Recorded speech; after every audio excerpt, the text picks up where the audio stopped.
Hello everyone and come back to the channel School Maths Foundation. So today we'll solve question number 15 exercise 2.2 class 8 mathematics linear equation in one variable या first degree equation in one variable को solve कर रहे हैं. So question में दिया गया है कि find a rational number. So let the rational number be x पकड़ लेते हैं. Find the rational number which when multiplied by 4/3 मतलब x को 4/3 से मल्टीप्लाई किया है. which when multiplied by 4/3 and then subtracted 2/5 from the product यानी x into 4/3 जो प्रोडक्ट है उससे 2/5 को सब्सट्रैक्ट किया गया है एंड रिजल्ट क्या देता है वो इट गिव्स -8/15. तो अभी हमें पूछा गया है कि रैशनल नंबर जो x हमने पकड़ा है वो क्या है. तो इस इक्वेशन को सॉल्व करने से हमें वो मिल जाएगा. तो 4x/3 minus 2/5 is equal to -8/15. So we'll have to solve this, and after solving this we'll get the required rational number. So the LCM is 15, 3, 5 यानी 20x minus 5 3 is 15 यानी 6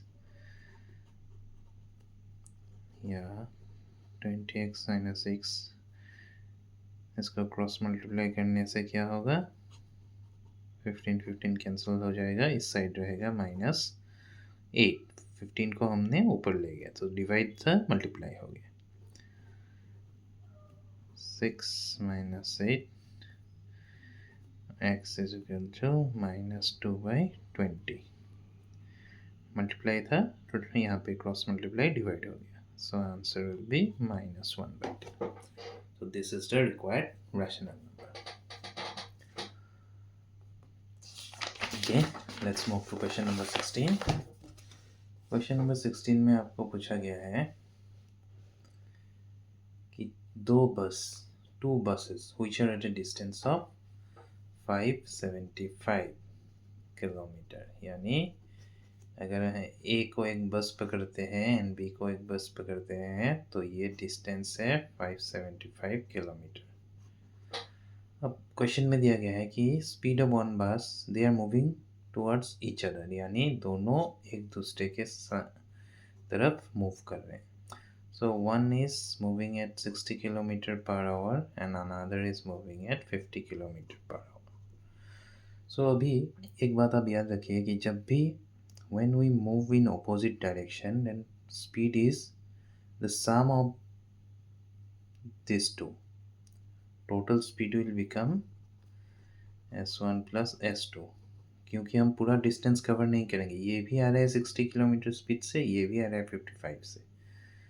तो 60 + 55 यानी 115 किलोमीटर पर आवर.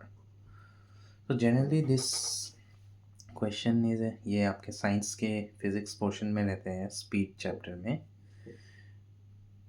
तो इस तरह के question आपको वहाँ पे ज़्यादा मिलेंगे. सो एक फॉर्मूला है कि speed is equal to distance by time. यहाँ पे हमें स्पीड दिया हुआ है 115 kilometre per our and distance है 575 किलोमीटर.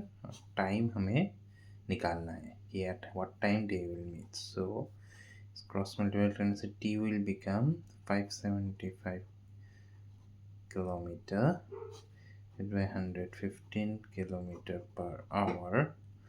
किलोमीटर कैंसिल, आवर ऊपर चला जाएगा and 115 5 5 25 2 5 5 7 5 5 yeah. So this is 5.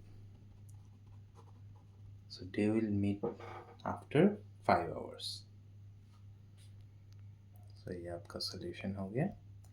And चलिए वीडियो को आज यहीं समाप्त करते हैं and in next video will continue from question number 17. Channel को अगर अच्छा लग रहा है and if you are understanding the concepts then please like, share and subscribe. Thank you.